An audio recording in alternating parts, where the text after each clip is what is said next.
Tá bem, professor, nós já estamos no ar. Muito boa noite. Hoje é o nosso primeiro encontro teológico com o professor David Miguel Manso, pastor presbiteriano, mestre em divindade na área do Novo Testamento, formou-se no Centro Presbiteriano Pós-Graduação André Jampa.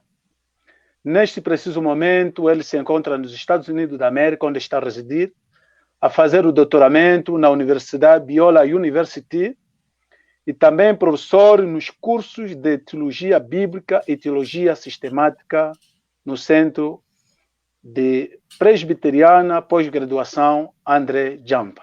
Muito boa noite, professor, é um prazer tê-lo ali e desejamos sucesso na formação e saúde para a família nesse momento difícil em que a América está a ser o centro da pandemia que está a assolar o mundo inteiro. Muito obrigado pelo convite, pastor Cândido. É uma alegria para mim, um privilégio, um prazer poder estar com o senhor, poder estar com todos os irmãos que estão acompanhando a nossa transmissão. E fico muito feliz de poder participar desse momento e desse encontro teológico. Deus abençoe a todos os irmãos em Angola, que Deus abençoe esse nosso momento junto. Muito obrigado, professor. Muito obrigado mesmo. Professor, o nosso encontro hoje vamos falar sobre a soberania de Deus e a pandemia, que é um tema muito importante para a fé cristã, que os reformadores defenderam. E nós gostaríamos de saber do professor qual é a definição que pode passar para todos nós sobre a soberania de Deus. Uhum. Do ponto de vista da teologia reformada, e essa é a tradição que eu abraço, né, como ministro presbiteriano, como pastor presbiteriano, e abraço não apenas pelo fato de ter sido criado na igreja presbiteriana, de ser um pastor presbiteriano, mas porque pelas minhas convicções, a minha consciência me constrange a entender que essa tradição ela é bastante fundamentada na Escritura. Então, eu creio que aquilo que deve constranger a consciência de todo crente é apenas a palavra de Deus. E os dogmas que nós cremos, as tradições que nós abraçamos, elas só fazem sentido se estiverem de fato baseadas na Bíblia, na Escritura. Então eu entendo que a tradição reformada é uma boa tradição nesse sentido, né? Ela se encontra bem pautada nas Escrituras. E nós aprendemos a partir dos reformadores, a partir da interpretação que eles trazem da palavra de Deus, que por soberania de Deus devemos entender a ideia de que o Senhor governa sobre todas as coisas. A ideia de que, por ser criador de tudo que há, Deus ele tem o direito de reinar sobre as coisas que existem. Ele reina sobre o mundo em que nós vivemos, ele reina sobre o universo dos anjos, dos seres espirituais, ele reina sobre tudo, né? Então, por soberania de Deus, nós entendemos o direito que Deus tem de reinar sobre todas as coisas. Nossa convicção é de que nada acontece que não seja da vontade de Deus. A nossa convicção é que isso é um consolo para nós, porque esse Deus que existe, que criou todas as coisas, que governa sobre tudo, é um Deus bom, um Deus sábio e um Deus justo, né? Então, por definição de soberania de Deus, se pudermos colocar em poucas palavras, é a convicção que temos de que Deus criou todas as coisas e em sua providência governa sobre todas as coisas. Basicamente é isso. Muito obrigado, professor, porque acho que mesmo nos estudos teológicos, nós observamos pela história da igreja, no século XVIII, onde surge o teísmo cristão, o teísmo aberto, que vem quase contrapor o ensino da soberania de Deus. Como é que o professor faz essa relação do teísmo aberto e a soberania de Deus? Sim, essa é uma questão muito boa, né? Nós, como cristãos, ao longo da história, a gente sempre teve que enfrentar algumas tensões porque a igreja sempre é forçada a adequar suas crenças às visões de mundo que são opostas àquilo que a Bíblia apresenta para nós a respeito da verdade, mas são aceitas pelas pessoas, pela cultura que está ao nosso redor. Então, isso não começou agora, né? Se nós olharmos para a história bíblica, quando o povo de Deus entra na terra de Canaã, rapidamente eles começam a adotar para si não apenas os hábitos, o modo de pensar, a cultura, mas os ídolos dos cananitas. Então, há uma pressão sobre o povo de Deus no sentido de ceder a cultura que está ao nosso redor, né? E o fato é que a teologia que a Bíblia apresenta para nós, ela nem sempre é fácil de ser compreendida à luz da nossa lógica, que é limitada. A nossa capacidade de entender as coisas é limitada. Como seres criados, finitos, nós podemos conhecer a verdade revelada por Deus, mas conhecemos na medida em que Deus é condescendente em nos revelar algumas coisas a respeito dele. Nós não sabemos tudo sobre Deus. Nós não compreendemos tudo sobre todas as coisas. Nossa compreensão é limitada, ainda mais afetados como somos pelos efeitos do pecado, inclusive sobre nossa mente. Ainda assim, nós somos tentados sempre a buscar uma conciliação lógica a respeito de certas coisas. Então, é complicado, por exemplo, nós entendermos como essa doutrina sobre a soberania de Deus se relaciona com a responsabilidade do ser humano. Como é possível que Deus seja soberano e que, ao mesmo tempo, nós sejamos seres que tomam decisões verdadeiras, que são livres em certo sentido, que devem ser responsabilizados pelas suas ações? Então, para tentar solucionar esses dilemas lógicos, né, às vezes, alguns teólogos trilham caminhos que, na nossa perspectiva, a gente coloca isso sempre numa posição de respeito, de humildade, mas na nossa perspectiva, entram em contradição com aquilo que a Escritura ensina. Então, o chamado teísmo aberto, por exemplo, ele é uma resposta, uma secularização do pensamento teológico em virtude dos pensamentos do iluminismo e também dos pensamentos existencialistas do século XX. Ele afirma que, de fato, Deus ele criou todas as coisas, mas ele é como se fosse simplesmente um mecânico que criou um mecanismo, colocou esse mecanismo para funcionar e se afastou dele. Usa-se sempre a ideia do relojoeiro, né? E Deus é o relojoeiro que montou um excelente relógio, deu corda e deixou funcionando sozinho. Então, as pessoas que defendem esse conceito do teísmo aberto entendem que Deus ele não se envolve com os eventos desse mundo. Deus está distante dos eventos desse mundo. Nós não podemos relacionar Deus a terremotos, a catástrofes. Nós não podemos relacionar Deus a ações humanas de forma alguma. E, portanto, uma situação como essa em que vivemos, em que há uma doença que se espalha sobre toda a face da Terra, nós não podemos ver nenhum tipo de interferência de Deus nisso. Né? Deus ele simplesmente é um espectador das coisas, mas ele não intervém. Né? Então essa é a visão do teísmo aberto, que nós entendemos que não é condizente com aquilo que a Escritura nos fala a respeito do Deus que existe. Ok. Sim, professor, realmente quando nós mergulhamos no estudo teológico, nós temos dois pressupostos, são o pressuposto da fé e o pressuposto da dúvida, porque há situações que nós não conseguimos entender. Sim. E nós, quando lidamos com a palavra de Deus, a Bíblia é a palavra de Deus, e nisto nós caímos também nos efeitos noéticos do pecado, que às vezes nos impedem compreender algumas coisas que estão nas Escrituras Sagradas, e quando nós não entendemos, a única forma que nós temos que ter é crer e obedecer. Isso. É verdade, né? Existe um versículo que é muito, muito importante para o nosso aprendizado teológico, que deveria servir de moto para nós, de lema, né? Deuteronômio 29, 29, as coisas reveladas por Deus foram reveladas o nosso bem, para que nós guardemos as coisas, para que nós guardemos toda a lei do Senhor. Mas as coisas encobertas pertencem a Deus, né? Então, há coisas que são reveladas, né? E elas são boas para nós, elas nos orientam, nos consolam, nos encorajam a viver de acordo com a vontade de Deus. E há coisas que estão encobertas. E quanto a isso, nós temos que ser humildes, né? E nos ater a buscar o conhecimento no limite da revelação, né? A Bíblia, ela nos traz respostas muito importantes, né?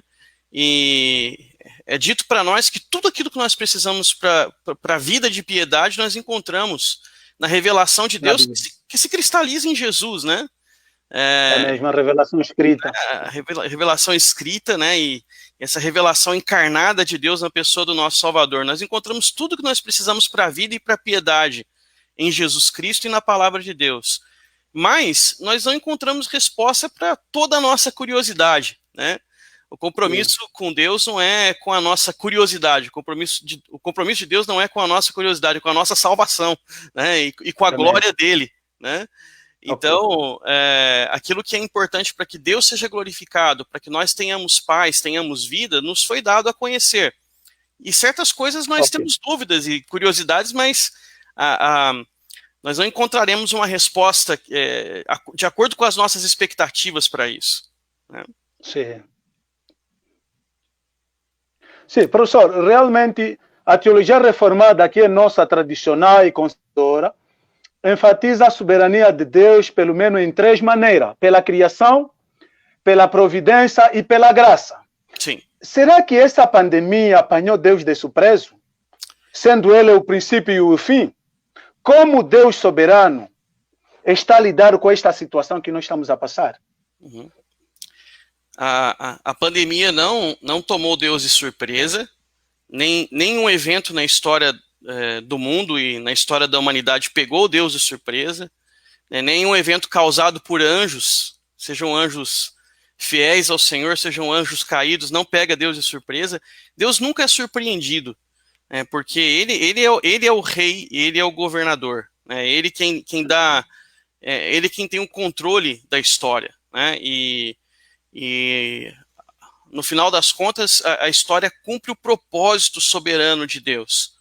Deus tem um plano, né? Deus tem um projeto, um propósito final para o cosmos criado por Ele, para o universo criado por Ele. Por isso que, no contexto do estudo teológico, a escatologia é tão importante. Não apenas como uma doutrina da teologia sistemática, como uma matéria, uma disciplina da teologia sistemática, mas a escatologia como princípio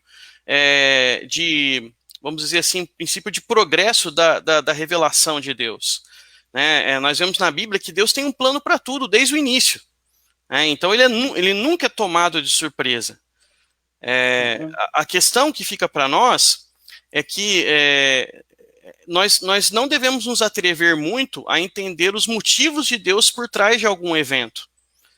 Então seria até uma atitude prepotente da nossa parte proclamarmos que Deus ele determinou ou trouxe ao mundo essa pandemia por esta razão, né? Quem somos nós para dizer exatamente o que Deus quis com isso, né? O que nós sabemos é que nem nós mesmos deveríamos ser tomados de surpresa, porque o próprio Senhor Jesus Cristo ele nos deixou preparados para tribulações, né? Ele disse que esse período em que nós vivemos, que são os últimos dias, né? Desde o momento em que Jesus Cristo veio e realizou sua obra, ele inaugurou essa era, esse período da história da humanidade que o Novo Testamento chama de os últimos dias, né, em que nós estamos aguardando o retorno de Cristo. Esse tempo seria um tempo de aflições, né? Muitos sinais que serão trazidos sempre para nos alertar, para nos manter vigilantes, são sinais que implicarão em problemas, em dificuldades, em doenças, em guerras, né, em catástrofes. Então, essas coisas acontecerão, né? E o que nós não podemos é excluir a ação de Deus e o controle de Deus sobre elas, até porque eu entendo que isso é extremamente danoso para o nosso relacionamento com Deus, para a nossa fé. Se Deus não está envolvido nisso, então, na verdade, quem está governando nossa vida é o acaso, é a sorte. Só há essas duas opções, ou Deus está no controle, ou a sorte está no controle. Eu prefiro que a minha vida esteja sob o controle de Deus. Realmente, pastor. Sim, professor, realmente são muita gente que está nos acompanhando nesse preciso momento.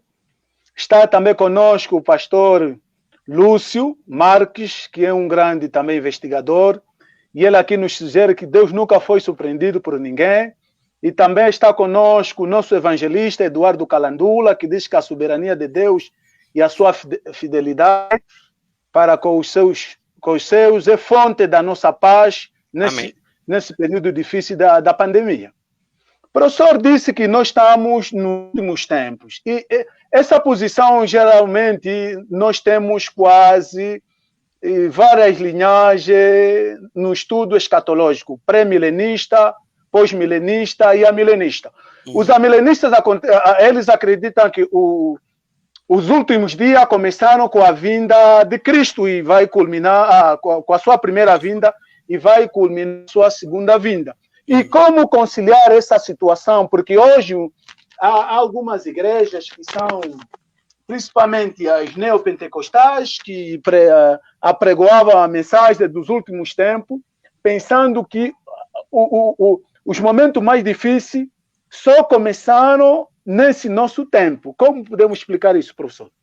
Então, é por isso que é importante a gente ter um estudo detalhado a respeito da escatologia, porque esse é um aspecto que pode acabar tendo muita implicação no nosso modo de encarar a maneira como nós devemos agir, como nós devemos viver. A escatologia ela tem uma influência muito grande sobre, vamos dizer assim, o nosso hábito, o nosso agir no mundo, né?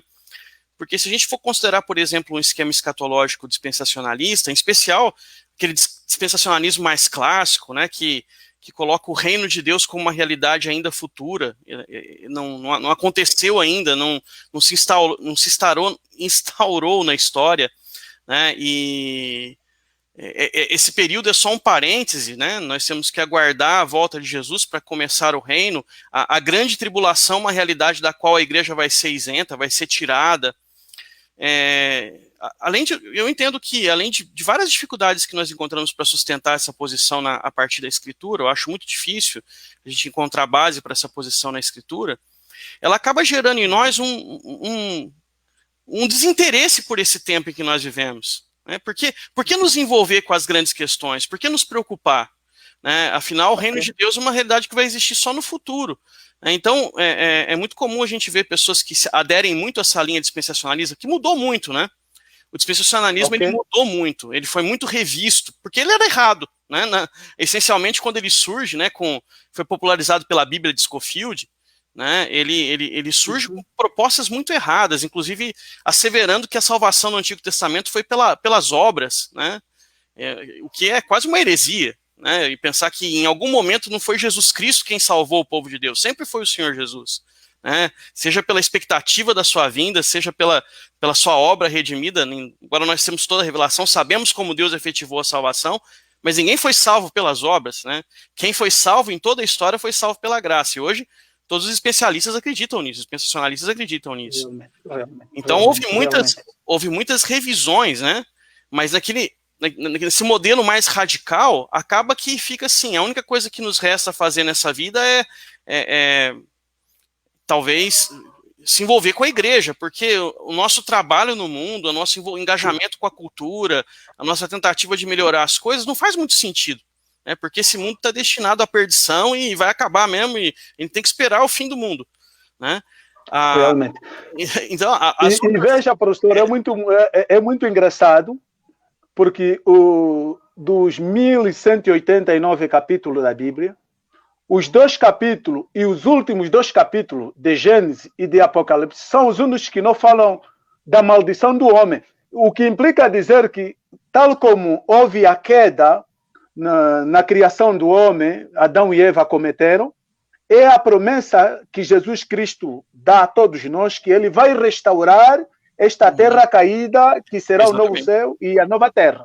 Exatamente, né? E isso que eu acho bonito nas posições escatológicas, que nos convidam a engajar nesse nosso tempo em que nós vivemos, porque a vinda de Jesus Cristo implicou a vinda do reino de Deus. Então, quando Jesus vem como Cristo, como Messias prometido, realiza a sua obra, derrama sua vida lá na cruz, ressuscita, ele traz a luz, ressuscita e ascende à direita de Deus para reinar, né? Ele traz à luz uma nova realidade, a realidade do reino de Deus. Isso significa que Deus realizou na história o ato poderoso que efetivamente condena Satanás, traz uma solução para o dilema do pecado, para a realidade do pecado, né, conquista a nossa salvação, né, e, como você disse, né, vai, no final das contas, ser consumado com a vinda de novos céus e nova terra nos quais habita a justiça. Então, esse reino, ainda que haja aspectos dele que são futuros, né, a realidade final, né, da nossa morada final no novo céu e na nova terra, totalmente transformados, a realidade final do lago de fogo e enxofre, um lugar de condenação, essas realidades finais nós ainda as aguardamos. Porém, o reino já está aí. O Espírito já foi derramado sobre o povo de Deus, sobre todo mundo, para que a igreja realize a sua obra missionária. Essa era do reino de Deus presente é a era de expansão da igreja. A obra missionária ela só faz sentido sobre a verdade de que o reino de Deus está aí.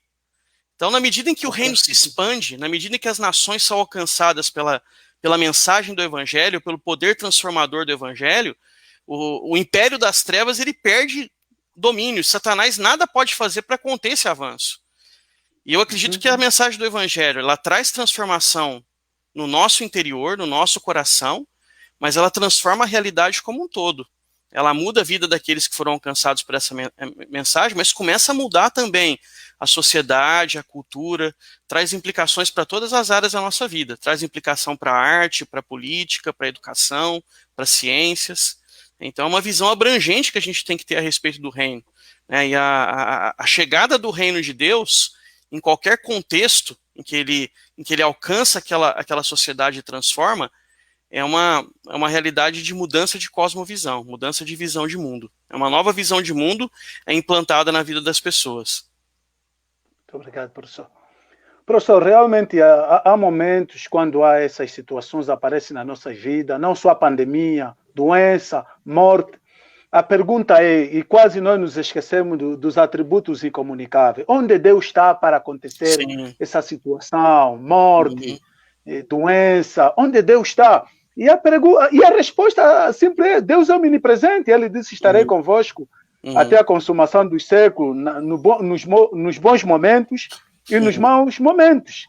E aqui temos a pergunta do nosso pastor, Lúcio Marques, diz que: Pastor Davi, como encarar a Covid-19 à luz das Escrituras Sagradas?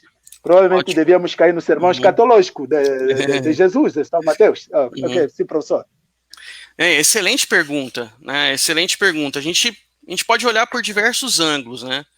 A gente pode olhar por essa questão, né? Por que um Deus bom permite que eventos como esse acontecem, né? E a minha resposta é que a nossa capacidade de responder essa pergunta ela é limitada, né? A gente não tem uma resposta, talvez a gente não tenha uma resposta que satisfaça completamente o nosso desejo de entender isso. Eu entendo que a nossa convicção de que Deus é soberano, ela nos mostra que Deus ele não pode ser isentado dos eventos que nós vemos como maus, mas o que faz com que um Deus bom permita situações que são más e continue bom é o fato de que nós temos que levar em consideração o propósito final de Deus com isso, né? Então, o que Deus quer quando Ele permite que uma situação trágica, difícil, venha a alcançar, né, muitas pessoas, milhões de pessoas, como nós estamos vivendo? Por um lado, isso acaba sendo uma circunstância que vai agravar o juízo daquelas pessoas que têm o coração endurecido. Porque elas vão ver tudo isso de ruim acontecer, e ao invés de se arrependerem e se verem como pessoas pecadoras que precisam se reconciliar com Deus, que eventualmente está agindo, manifestando o seu juízo, a sua justiça, e de fato está, né? Essas pessoas endurecem ainda mais, né? E blasfemam contra Deus. Então é isso que a gente vê, por exemplo, em Apocalipse, né? Você vê Deus entornando as taças, ou soando as trombetas de alerta, ou derramando as taças da sua ira, e como os ímpios reagem, como as pessoas que não conhecem a Deus reagem, elas se endurecem ainda mais. Apocalipse diz que ainda assim os homens blasfemavam contra Deus. Mesmo Deus executando o juízo, mesmo Deus manifestando o seu poder por meio das suas ações de justiça. Agora, para nós que temos o nosso coração transformado, o que isso deve nos levar a fazer? Isso deve nos levar a buscar, né, como já foi mencionado aqui, consolo, conforto no Senhor. Isso deve nos levar a buscar uma maior proximidade com Ele, né, buscar uma maior proximidade com Ele. Veja a postura do salmista, do Salmo 46. Né? Ele descreve uma catástrofe ali, com os montes se lançando sobre o mar, o mar, né, o mar enfurecido, né, um colapso total, né? E qual que é a resposta do povo de Deus?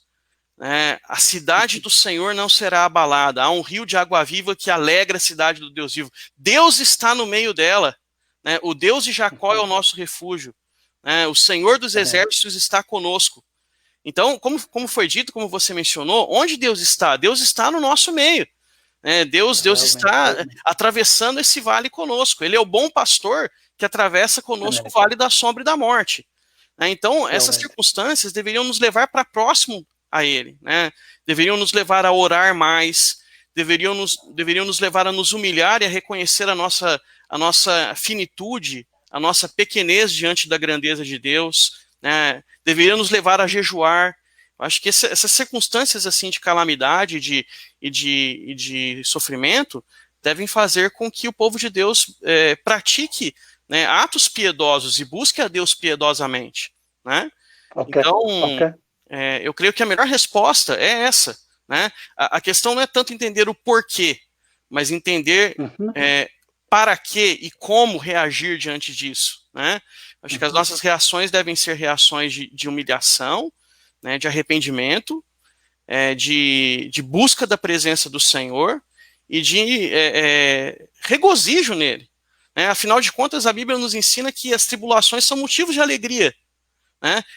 Tiago, né, capítulo 1, tendes como motivo de toda alegria o passardes por várias provações, porque a provação da vossa fé, uma vez confirmada, produz perseverança. Ora, a perseverança deve ter ação completa para que sejais perfeitos e íntegros, em nada deficientes.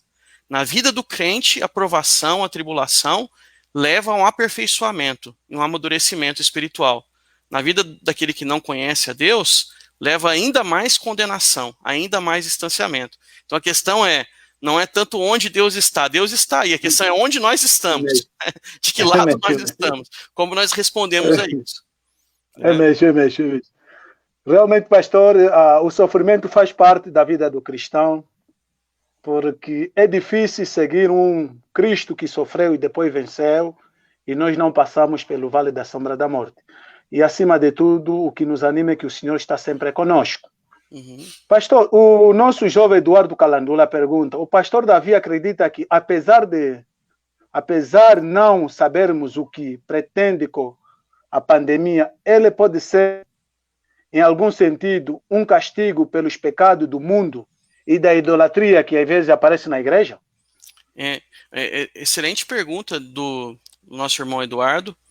E eu acredito que, embora a gente não deva ser muito assodado, muito afoito, no sentido de dizer, não, Deus ele está, por meio dessa pandemia, julgando, trazendo juízo sobre os pecados de fulano ou ciclano, ou sobre os erros da igreja, porque a gente não está numa posição em que a gente tem uma revelação clara para explicar dessa maneira.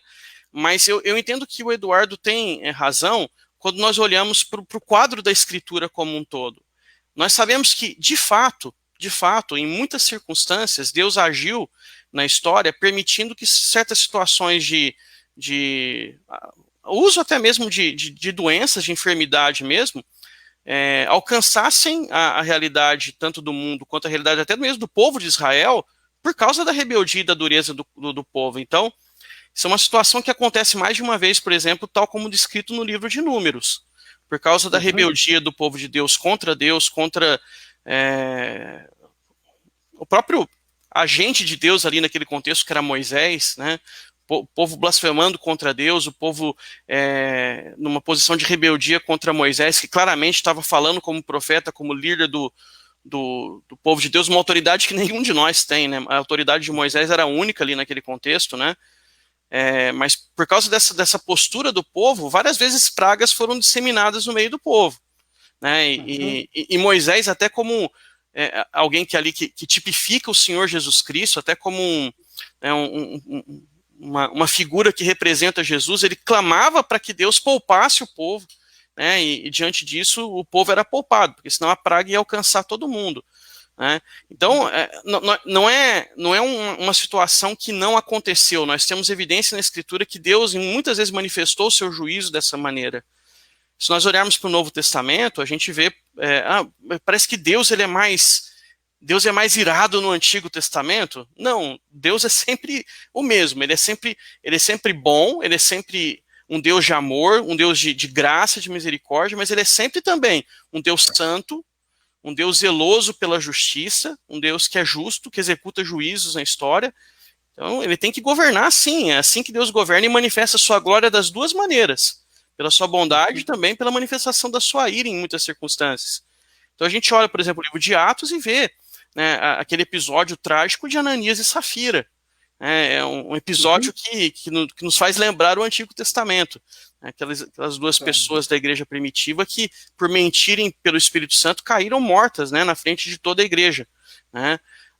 Nós vemos o apóstolo Paulo dizendo sobre a igreja de Corinto, que por causa da insistência da igreja de Corinto em viver na imoralidade, muitos estavam dormindo. E Paulo usa essa palavra como um eufemismo para a morte mesmo. Né? Algumas pessoas na igreja de Corinto estavam morrendo por permanecerem numa postura de desobediência obstinada, né? Sem arrependimento, sem quebrantamento. Né? Então, a Escritura nos revela que Deus executa os seus juízos ao longo da história. Então, eu acho arriscado a gente olhar para o evento X ou o evento Y e dizer, não, Deus está fazendo isso por causa da desobediência daquele povo, daquela pessoa. Eu acho muito ousado fazer isso, a gente não está numa posição.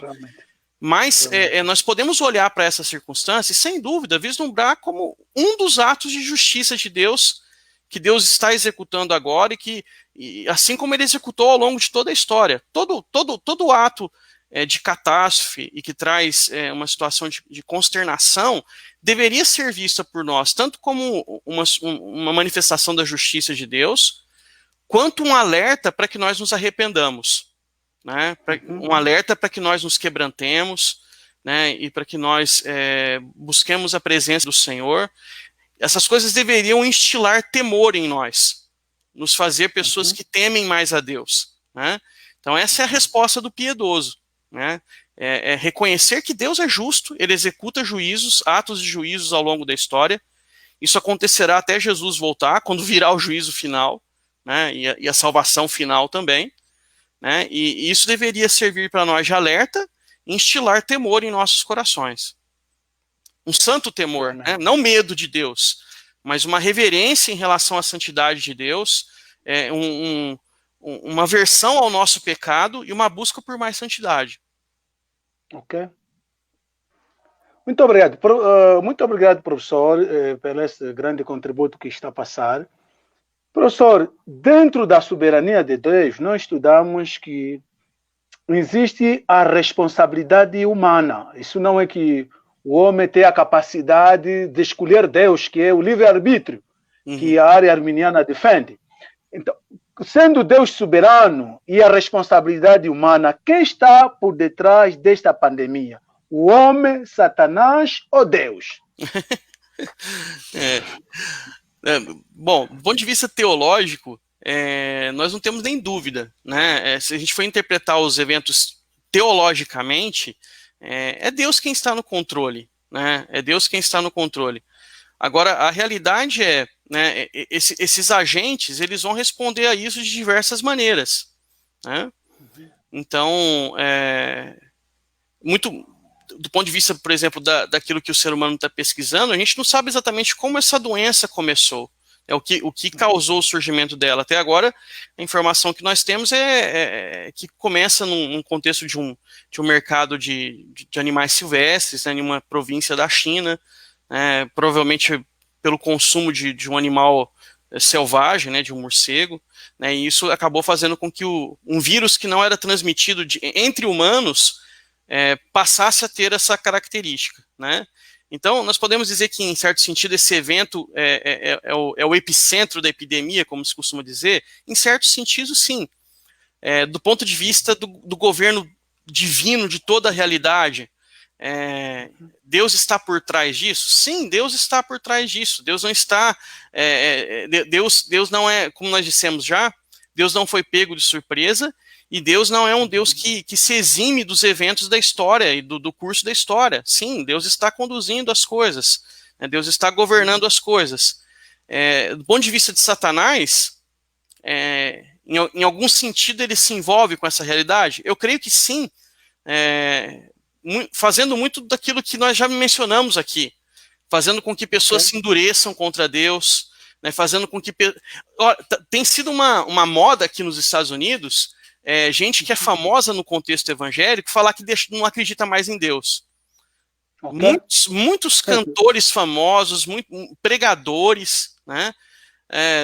Teve uma situação tristíssima o ano passado, né, de um escritor que é um escritor que eu admiro profundamente os escritos dele, né, Joshua Harris, que veio a público dizer que não acredita mais em Deus. Então, você vê, isso é uma operação do erro, isso é uma ação de Satanás na vida das pessoas. Porque ele passa o engano, passa a mentira para as pessoas, como que um Deus bom pode permitir que o mal aconteça? Né? Isso é uma superficialidade teológica. Porque o fato de o mal estar aí, em nada muda a realidade de que Deus é bom. Porque o mal está aí em virtude do fato do ser humano e de Satanás terem desobedecido a Deus lá no Éden, terem rompido com Deus no início da história, né? E a queda em pecado fez com que o mal adentrasse o mundo. Esse é o ponto de partida da quebra do shalom de Deus. Deus criou um mundo muito bom.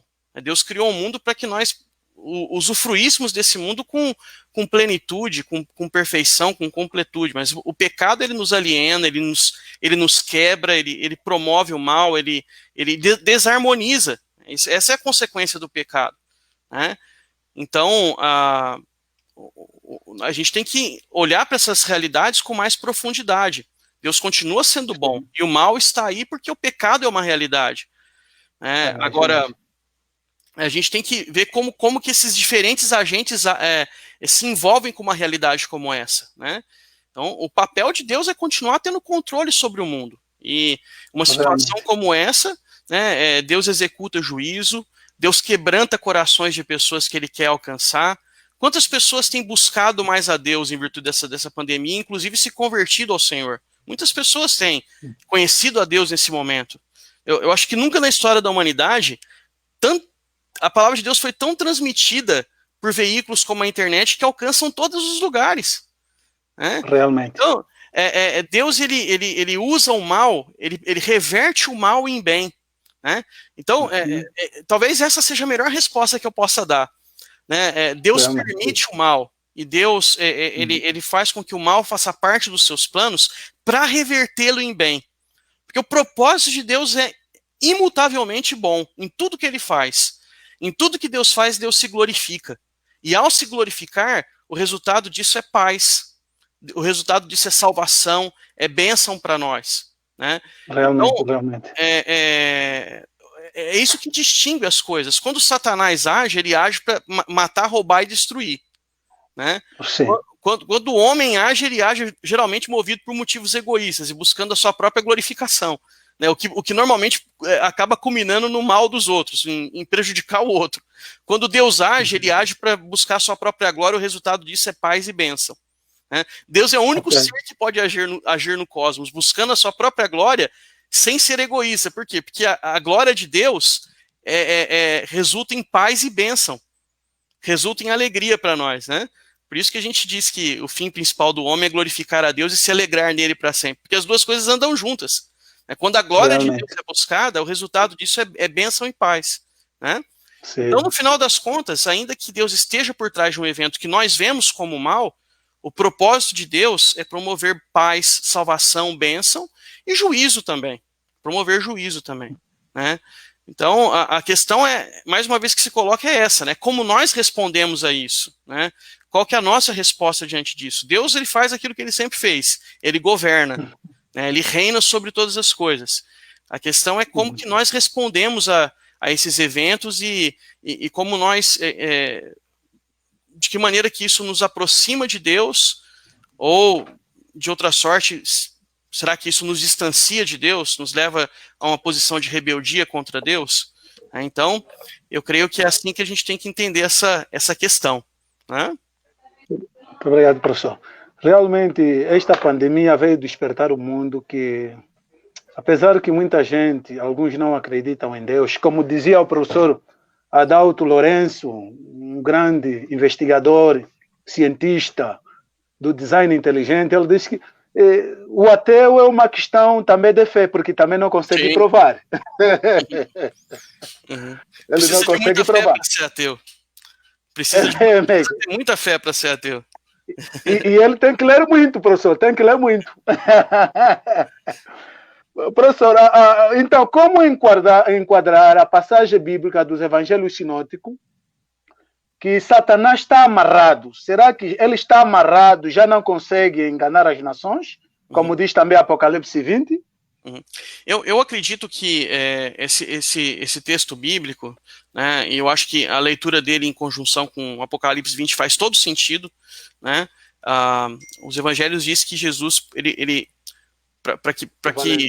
exatamente, para que você possa assaltar a casa, né, do homem forte, do valente, você tem que amarrá-lo primeiro, né? E lá em Apocalipse 20 a gente vê a descrição do reinado milenar como um tempo em que Satanás ele é amarrado, ele é acorrentado, né? A perspectiva tradicional reformada entende que esse texto de Apocalipse 20 está acontecendo agora. Esse texto de Apocalipse 20, o reinado milenar, ele não é um milênio literal, mas é esse período entre a primeira e a segunda vinda de Jesus, no qual esse período ele tem algumas características, né? E a característica principal desse período, a gente poderia dizer, é a expansão missionária da igreja, né? Esse tempo em que nós vivemos é um tempo em que a mensagem a respeito da salvação em Cristo Jesus será levada a todas as nações da terra. Eu acredito que a questão de Satanás estar amarrado significa essencialmente isso. Ele não tem mais o poder de impedir que o evangelho chegue onde quer que a igreja o leve. Satanás é incapaz de impedir isso. Ele não pode mais cegar as nações no sentido de impedi-las de ver a glória de Jesus Cristo por meio da proclamação do evangelho, a partir do momento em que o evangelho é anunciado a algum povo ou nação. Ele não tem mais essa autoridade. Jesus diz, toda autoridade me foi dada sobre os céus e a terra. Portanto, saiam, né, vão e façam discípulos. Vocês vão conseguir fazer isso, porque Satanás não pode impedir que vocês façam isso. Vocês têm o meu poder e a minha autoridade para realizar esse avanço missionário. Não significa que Satanás não esteja mais agindo. Eu acredito que ele está agindo no mundo. Mas ele não tem mais essa autoridade de impedir que a igreja avance, levando a proclamação e a mensagem do evangelho. Eu creio que, essencialmente, é essa prerrogativa que Satanás perdeu. E eu acredito que até a primeira vinda de Jesus, em certa medida, ele tinha isso. Por isso, o plano de Deus ele se restringia em grande medida a uma nação étnica, ao povo de Israel. né? Não que as outras nações não pudessem conhecer a Deus, elas podiam, mas elas tinham que vir até Israel para isso, né? Então a gente vê, por exemplo, a rainha de Sabá indo até Salomão para conhecer, né, a sabedoria do rei e o Deus Israel. Mas a partir do Novo Testamento, com a vinda de Cristo, né, com a obra consumada do Senhor Jesus no Calvário, na sua ressurreição, no seu assentamento à destra de Deus, a partir do derramamento do Espírito Santo, todos esses eventos que inauguram o reino de Deus e a era em que nós vivemos, agora é impossível para Satanás impedir que as nações vejam a luz, a luz do mundo, que é o Senhor Jesus, né? Como dizia lá Isaías, né? Luz para os gentios, luz para os gentios, né? Para que todas as nações conheçam. Né? Satanás não tem mais a prerrogativa de fazer isso, né? Então ele não pode mais cegar as nações, não pode mais acusar os eleitos, né? Então, não tem mais acesso a Deus para nos acusar, né? Porque Jesus Cristo nos livrou de toda condenação. Então, alguns direitos, né, que Satanás tinha foram cassados, né? Foram perdidos por causa da obra consumada de Jesus. Sim, professor, veja que o texto de Jesus, mesmo na oração, quando ele disse não nos faça cair em tentação, fugir do diabo, ele é como um leão que roge para apanhar uma presa. Realmente ele não consegue mais impedir o avanço do evangelho, mas ele ainda consegue enganar muita gente quando nós não meditamos na sua palavra. Sim. Diz, Josué, capítulo 1, versículo 8. Exatamente. Eu acho assim que é importante nós mantermos em mente que a nossa vida cristã é uma vida de batalha espiritual. Né? A nossa vida cristã é uma vida de batalha espiritual. Infelizmente, esse conceito ele é deturpado muitas vezes, né? E a questão da batalha espiritual ela é interpretada de uma maneira, às vezes até esotérica mesmo, né? Supersticiosa. A gente não deve cair nesse tipo de engano, né?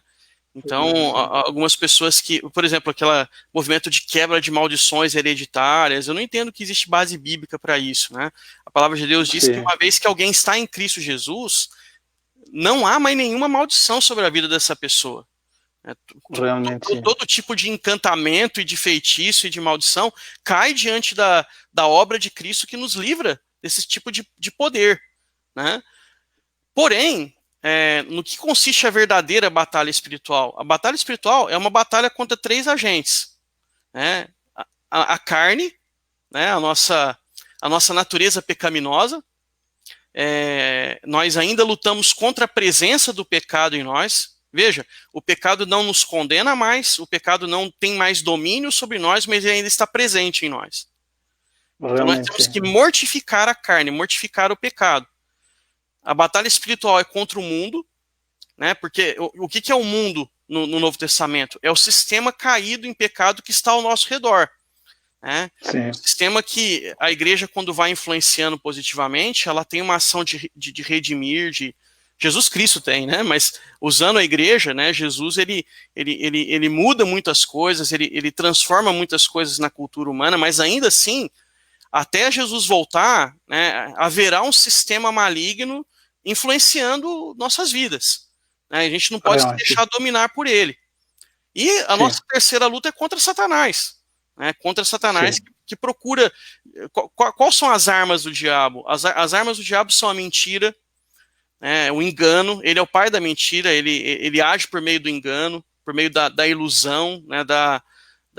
Ele instila rebeldia, né? Ele procura nos tornar orgulhosos, né? Ele tenta sobre os nossos desejos mais básicos e pecaminosos, né?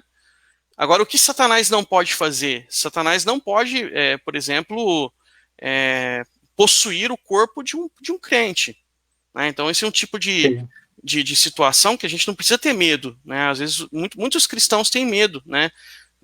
Sim, professor, e veja, o professor disse... Desculpe, professor, o professor disse um ponto muito importante, que Satanás já não tem poder de possuir um eleito de Deus. Não. Porque o sangue de Cristo está fechou todo. Então, como podemos entender essa situação?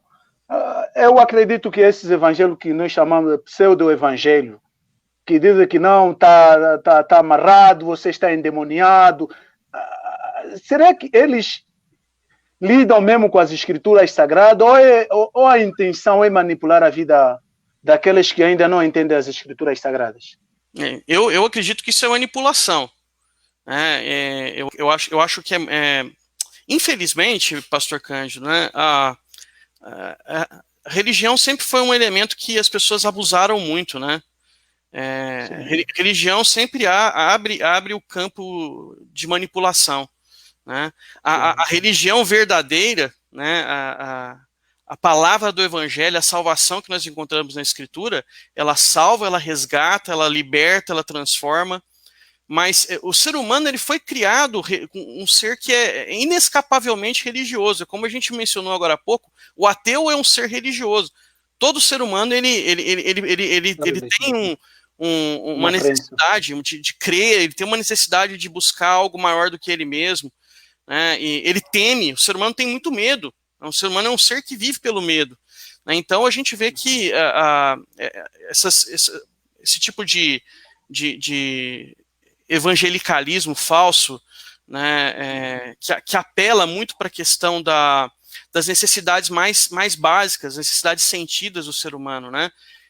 Infelizmente, nós brasileiros estamos exportando isso, né? Esse modelo de igreja, e eu não tenho problema de dar o nome, Igreja Universal do Reino de Deus, Igreja Internacional da Graça, Igreja Mundial do Poder de Deus, são igrejas que vão realmente apelar para a questão da manipulação. Então, elas oferecem para as pessoas o quê? Aquilo que elas mais querem, cura de doença, né? Elas oferecem solução para os problemas amorosos, né? Elas oferecem dinheiro, né? Prosperidade material. Você vê que a ênfase dessas igrejas só é em coisas materiais. É apenas em coisas que respondem às nossas necessidades mais básicas, mais primitivas. E você vê muito pouco do evangelho nessas igrejas, né? Jesus, quando é mencionado no sentido de ser aquele Jesus que dá para você o que você quer, né? Que atende aos seus desejos. Deus, ele é o gênio da lâmpada mágica, né? É aquele ser que responde aos seus desejos, né? Então, há esse lado, né? E ao lado de instilar medo nas pessoas, dizendo que todo mal na vida delas é provocado por Satanás. E eles são os feiticeiros capazes de, né, e na verdade é uma macumba evangélica, né? Então eles são os feiticeiros capazes de mexer com os seres místicos para poder dar o que você precisa, né? Então essas igrejas elas reivindicam essa autoridade para eles e usam o Satanás como elemento de manipulação, né? Então há uma distorção completa daquilo que ensina as escrituras, né?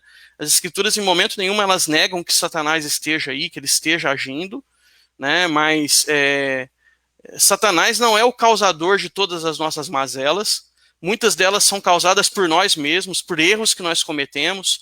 Outras são causadas simplesmente pelo fato de nós vivermos em um mundo caído em pecado, né? Então enfrentaremos tribulações. Portanto, muito desse tipo de discurso é mais com o propósito de levar as pessoas a buscarem essas igrejas, porque só elas que conseguem amarrar Satanás, e você entregando ali para eles o seu suado dinheirinho, eles vão fazer o feitiço crente que vai fazer você ficar livre do diabo, né? Então, como dizia o professor Leandro Lima disse que há crentes que gritam muito, Satanás está amarrado, e ele diz, sim, eu estou amarrado, mas não é você que me amarrou, é Deus que me amarrou.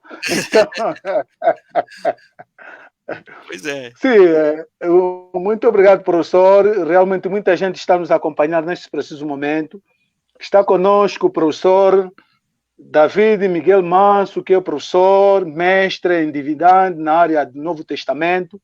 E eu tenho um grande prazer, por sinal é meu professor, já me deu aula o ano passado, na disciplina de teontologia, falamos dos atributos de Deus, e nesse preciso momento está nos dar aula de os evangelhos sinóticos e livros de Atos dos Apóstolos, e também vai nos dar os escritos de João, e o curso é totalmente online, há videoconferência, muita coisa que nós devemos aproveitar com o nosso professor, tem outros, e tem dado um grande contributo na teologia reformada, tradicional e conservadora.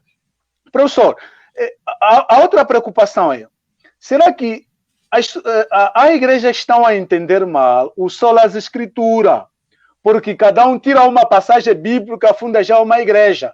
E outros até dizem que não, já não queremos saber dos credos, dos concílios. E a minha resposta tem sido, não se faz teologia sem concílio. Porque senão vamos formar outras heresias. E hoje, agora, como dizia o professor também, Elbe Campo, que não, temos que desenvolver o todas as escrituras. Será que há uma confusão entre o solas escritura e o todas as escritura, olhando na soberania de Deus, na revelação especial de Deus, que são as escrituras sagradas? Uma colocação, uma pergunta muito boa, né? E isso é uma dúvida muito legítima, né? O que explica, o que justifica essa proliferação, essa multiplicação de tantas vertentes, né, dentro do evangelicalismo, por assim dizer, né? Tantas igrejas diferentes, tantas denominações diferentes. Eu acredito, antes de mais nada, que isso é fruto da dureza do coração humano. Né? A verdade é essa. Por quê? Porque o fato é que, como nós já mencionamos aqui, o pecado ele gera efeitos sobre a nossa compreensão, sobre a nossa mente. O pecado torna difícil para nós entender a realidade ao nosso redor e torna difícil para nós entender a Escritura também. Por causa disso, teologia, leitura da palavra de Deus, exposição da palavra de Deus tem que ser feita com piedade. A gente tem que buscar a compreensão da palavra de Deus e a exposição da Escritura em total dependência do Espírito Santo, né, em humildade. É importantíssimo nós dependermos da colaboração que outros cristãos deram antes de nós. A Bíblia não está sendo interpretada a partir do século XX, a partir do século XXI. A Bíblia é interpretada há milênios, né? E se tem uma coisa que me assusta é alguém chegar e dizer, olha, eu achei na Bíblia uma coisa que ninguém nunca viu antes. Falei, ai meu Deus, o que foi vindo aí, né? Porque assim, né, teologia não é uma coisa que começou a ser feita agora, né? Então, se você... eu não tenho dúvidas que a gente pode olhar para um texto bíblico e a partir de diferentes perspectivas, né? A palavra de Deus, como ela é viva, né? Como ela não é um objeto de estudo para ser colocado inerte numa lupa ou no microscópio. Ela é viva. Ler a Bíblia, expor a Bíblia, estudar a Bíblia, basicamente é se relacionar com uma pessoa viva e ser transformada por essa pessoa, que é Deus. Né? Então eu não tenho dúvida que a Bíblia, o mesmo texto pode ter diferentes aplicações, ele pode ser visto sob perspectivas diferentes, o mesmo texto pode ser lido por você ou por mim em momentos diferentes da nossa vida e nós extrairmos desse texto encorajamentos diferentes ou uma advertência nova. Então tudo isso é verdade. Porém, eu acredito muito que cada texto tem uma só interpretação. Realmente. Realmente, o que nos ajuda, professor, é a nossa tradição reformada. Sim, a analogia da fé. Analogia da fé. Sim, eu acho que é importante estarmos em uma boa tradição. Né? Eu acho que assim, eu nem vou fazer uma defesa efusiva aqui, de dizer para você assim, a teologia reformada, a tradição reformada é a única tradição correta, é que detém a verdade da Escritura. Eu acho que ela é uma excelente tradição, porque ela é muito submissa à Bíblia. Né? Realmente.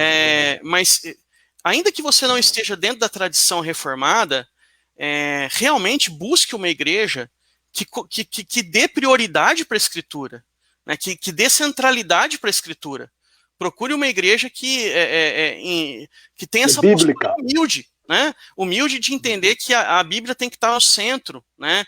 E que Deus tem que estar no centro, que não é o homem que tem que estar no centro, né? Então, acho que são dois erros que são nocivos para a nossa fé, para a nossa vida espiritual.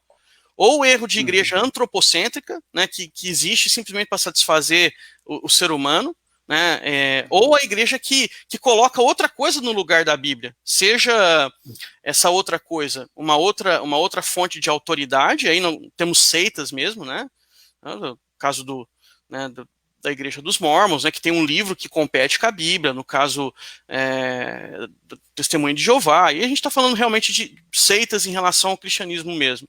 Ou igrejas que se dizem evangélicas, mas que, por exemplo, colocam nova revelação, né, no lugar da Bíblia. Então, assim, no final das contas, a pessoa é ali um apóstolo, ou é alguém investido de autoridade para trazer uma nova revelação e que eventualmente vai além ou contra o que a Bíblia ensina, claramente. Né? Então, realmente, isso é muito nocivo. Então, a gente tem que procurar evitar esse tipo de ambiente que vai ser muito nocivo para a nossa fé. Então, ainda que você não esteja dentro da tradição reformada, procure uma igreja que dê centralidade para a Escritura Sagrada. Procure uma igreja em que você percebe que o objetivo maior é que Deus seja glorificado, que Deus seja servido, porque a consequência disso, como nós falamos, é bênção e paz para nós. Né? Mas a centralidade tem que estar em Deus e na sua palavra. Né? Então, erros de interpretação acontecerão, inclusive dentro da nossa própria tradição. Né? Erros de interpretação acontecerão, nós somos falíveis. Porém, sim, eu acredito que Deus tem, por meio do Espírito Santo, guiado o povo dele de tal maneira que, se a gente for olhar, isso é uma coisa maravilhosa, pastor Cândido. Se a gente for olhar para a realidade do cristianismo ortodoxo, para o cristianismo histórico, realmente, não existe grandes divergências. Né? Realmente. Os séculos mais recentes proliferaram esse monte de coisa, mas se a gente for olhar até o século XIX, né, havia poucas correntes dentro do cristianismo. Né? Havia poucas correntes dentro do cristianismo. Então há uma vertente histórica, há um eixo central histórico, né, que nos remete aos credos primitivos, né, ao credo de Nicéia, ao credo apostólico, né, ao credo de Calcedônia, né, de Constantinopla, que estão na base das confissões reformadas. Elas não vão de maneira nenhuma divergir com esses credos. Né? Então há um eixo, né, de ortodoxia dentro do cristianismo. Né? E a tradição reformada é uma das tradições que estão dentro desse eixo de ortodoxia. Né? Então, se a gente for olhar para o grande quadro, né, a fé cristã não é uma fé cristã, né, multifacetada, totalmente dividida. Né? Isso é uma realidade que é recente do ponto de vista histórico. Né? Realmente, sim. Sim, professor, realmente nós já estamos no fim. Nós queremos terminar, mas com uma última pergunta, que é muito polêmica, que hoje muita gente levanta, a responsabilidade humana. Acredito que esse tem sido um ponto muito polêmico, a escatologia, a ordem de saúde, a ordem da salvação. Será que o homem pode perder a salvação dentro da soberania de Deus? Porque muitos fazem confusão com a responsabilidade humana, a soberania de Deus e a responsabilidade humana.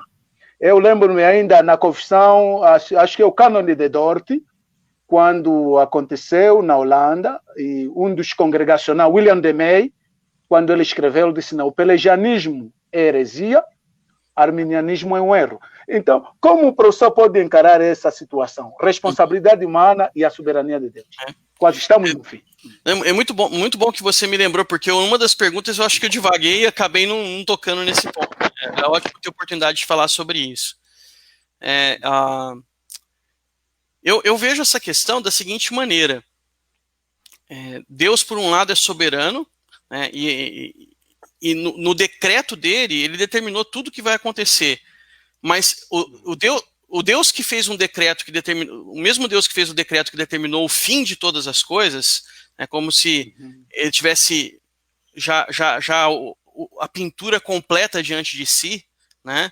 Ele também vai comandar os agentes que vão dar as pinceladas nessa tela, né? E essas duas realidades são igualmente ensinadas na Bíblia, né? Então, falando um pouquinho a respeito daquilo que a gente chama de livre agência no contexto reformado, né? Que se Deus é soberano, como é que você pode ser responsável pelas suas decisões? Se Deus é soberano, as suas decisões são verdadeiras? Suas decisões são verdadeiras, porque Deus criou você à imagem e semelhança dele, com a capacidade de refletir sobre suas ações, de ter desejos, de tomar decisões verdadeiras. Então, nós não somos autômatos, nós não somos robôs, né? Nós somos seres que tomam decisões verdadeiras, né? A questão é, a gente pode decidir dentro da nossa... a gente pode tomar decisões dentro da nossa disposição, dentro daquilo que é possível para nós.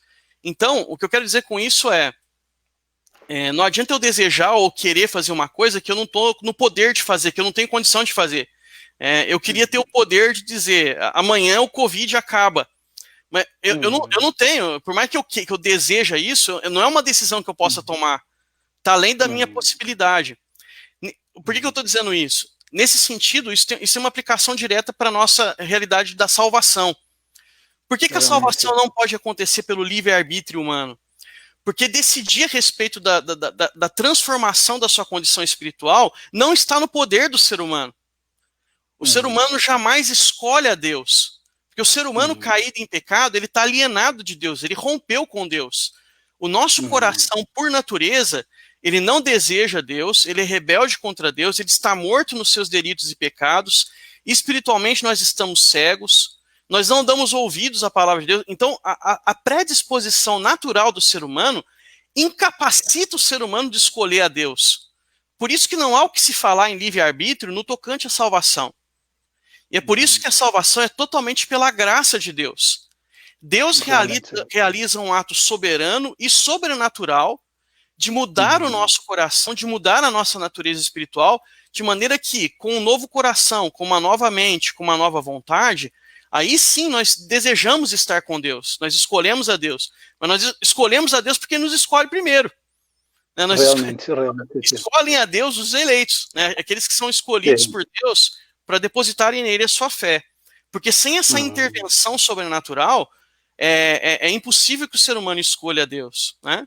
É interessante a gente perceber que as pessoas às vezes ouvem a gente falar a respeito dos eleitos, dos escolhidos, e acham que os reformados estão se gabando ou numa postura orgulhosa. É justamente o contrário. A gente está dizendo que a gente precisa ser escolhido, porque se a gente não for, a gente está perdido. Né? Não há esperança de salvação para o homem, a não ser por meio da escolha soberana de Deus de oferecer a salvação àqueles a quem Ele quer. Né? É importante dizer também que o eleito nada fez para merecer isso. Ele é tão condenável quanto qualquer outro. Por que Deus o escolheu? É impossível responder isso, porque Deus quis escolher, né? Deus quis escolher uma parcela da humanidade e dispensar em favor deles a sua graça. Inclusive a Bíblia diz que Deus escolheu as coisas loucas do mundo, né? Deus escolheu as coisas fracas, loucas, pobres, né? Para envergonhar as que são, né? Então, não há motivo para nós nos gabarmos nisso, né? Não é uma postura, não é uma doutrina que é orgulhosa, né? Mas é uma realidade que é coerente com aquilo que a Bíblia diz que o ser humano é. Quebrado, caído em pecado, cego e morto, o homem não consegue escolher a Deus, ele é incapaz de fazer isso. Não é uma escolha que está dentro das possibilidades que se apresentam a ele, né? Sem a intervenção soberana de Deus, o ser humano sempre vai escolher a si mesmo, ele sempre vai escolher o pecado, ele sempre vai escolher a rebeldia, a transgressão, né? Então ele vai escolher qual ídolo ele vai adorar. Ele vai escolher algum dos vários ídolos dentro do panteão que o ser humano cria para ele, mas nunca vai escolher o Deus verdadeiro. Ele só vai escolher o Deus verdadeiro, né, capacitado por ele, capacitado pelo próprio Deus. Sim, realmente, professor, eu lembro-me uma das aulas do professor Steve Larson, quando fiz com ele o curso de pregação expositiva na editora Fiel. Ele disse que os que vão para os céus não estarão lá no novo céu e na nova terra, o céu é para todos, na nova terra, no novo céu e na nova terra, não estarão lá dizendo que eu estou aqui porque mereço. Eles estarão lá pela graça. E os que irão para a condenação eterna estarão lá pela justiça, pelos atos que eles fizeram. Exatamente. E agora, professor, acho que é a última pergunta. Qual é a mensagem que o professor pode deixar nesse período de muitas lágrimas por causa do Covid-19, em África há vários problemas, ainda de guerra e malária, quase o mundo inteiro hoje, o grito que se ouve é mais de lágrima. Qual é a última mensagem que o professor pode deixar? Eu gostaria de, muito brevemente, né, deixar para a nossa consideração e para o nosso consolo, um texto que já foi mencionado aqui, que é o Salmo 46, né, que eu acho que traz um conforto para nós muito grande nesse tempo de sofrimento, né? Então é importante que nós lembremos dessas coisas. Deus é o nosso refúgio e fortaleza, socorro bem presente nas tribulações. Portanto, não temeremos, ainda que a terra se transtorne e os montes se abalem. E só um minutinho aqui para conseguir ler melhor. Portanto, não temeremos, ainda que a terra se transtorne e os montes se abalem no seio dos mares. Ainda que as águas tumultuem e espumejem, e na sua fúria os montes se estremeçam. Há um rio cujas correntes alegram a cidade de Deus, o santuário das moradas do Altíssimo. Deus está no meio dela, jamais será abalada. Deus a ajudará desde antemanhã. Bramam nações, reinos se abalam, ele faz ouvir a sua voz e a terra se dissolve. O Senhor dos exércitos está conosco. O Deus de Jacó é o nosso refúgio. Vinde, contemplai as obras do Senhor, que assolações efetuou na terra. Ele põe termo à guerra até os confins do mundo. Quebra o arco e despedaça a lança, queima os carros no fogo. Aquietai-vos e sabei que eu sou Deus. Eu sou exaltado entre as nações, sou exaltado na terra. O Senhor dos exércitos está conosco. O Deus de Jacó é o nosso refúgio. Eu creio que esse salmo ele traz uma mensagem de consolo e conforto para nós nesse tempo de pandemia, porque nos faz lembrar, né, que Deus está presente, Deus está agindo, e em um tempo em que as pessoas têm realmente vivido sobre o signo do medo, né, isso tem me espantado nesse período, né, como as pessoas têm medo, como as pessoas elas temem por suas vidas, elas temem por seus entes queridos, elas temem pela economia. A palavra de Deus nos convida a não temer. A palavra de Deus nos convida, não temeremos, ainda que o mundo se transtorne. Mas por que é possível para o crente não temer? Né? A questão não é não sentirmos ansiedade ou não sentirmos medo em circunstância nenhuma ou de nenhuma forma, mas não fazer com que o temor dessas coisas domine o nosso coração e a nossa vida. Nós só devemos temer ao Senhor. Nós não precisamos ter medo das circunstâncias porque o nosso temor é o Senhor, né? Porque a nossa fé está depositada nele, a nossa confiança está nele. Então eu creio que traz para nós conforto sabermos que nós cremos em um Deus que é refúgio e fortaleza, é socorro bem presente nas tribulações, é um Deus que está no nosso meio, ele está conosco, e ele age com poder ao longo da história, então nós podemos confiar nele, nós podemos descansar nele, podemos colocar nele a nossa fé e a nossa confiança, né? Então, eu acredito que devemos manter esse tipo de mensagem da palavra de Deus a respeito da presença, do poder de Deus, da sua bondade, do seu amor para com o seu povo, sempre na nossa mente, né? E respondermos a essas circunstâncias que estamos vivendo como? Nos aproximando do Senhor, reconhecendo a sua grandeza, o seu poder e quebrantando o nosso coração, e acima de tudo descansando nele. Descansando nele porque não porque a gente tem que ser otimista, não porque a gente tem um pensamento positivo, mas porque nós cremos no Deus que controla todas as coisas. E essas circunstâncias estão dentro do plano dele para nós. Por isso a gente pode ter paz. Amém. Obrigado. Muito obrigado, professor. E nós terminamos com o nosso debate. Queremos agradecer a todos quantos nos acompanharam, deram o seu contributo. E também nós queremos agradecer ao pastor Lúcio Marques, que trabalhou nesse slide, StreamYard, e ao nosso jovem Praia Lumanhula, que projetou as cartazes que passou pela publicidade.